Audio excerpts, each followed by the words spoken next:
Es vēlos aicināt jauniešus, domājiet lielas domas, sapņojiet lielus sapņus, saistiet savu nākotni ar Latviju, un kas zina, varbūt tieši kāds no jums reiz kļūst par patiesu gaismas nesēju.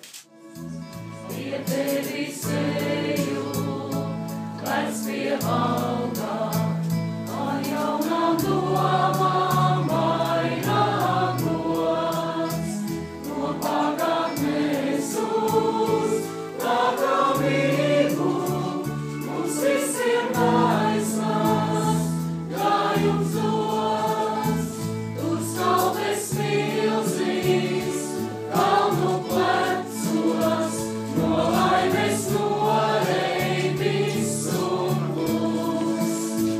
Viņš auklē mazo, putnu līgstas, un smago vārgu tīrumus.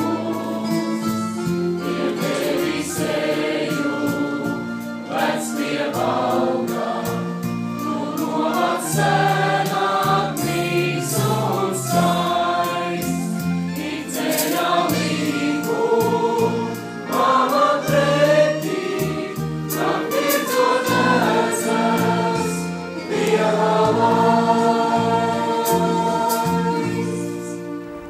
133 kilometrus tālajā ceļā viņi ir ņēmuši līdzi saulrietu mājas kamīnā iedegto uguni, lai jau šovakar tās gaisma apspīdētu brīvības piemineklī iekaltajā Kārļa Skalbes veltījumā, Tēvzemē un brīvībai.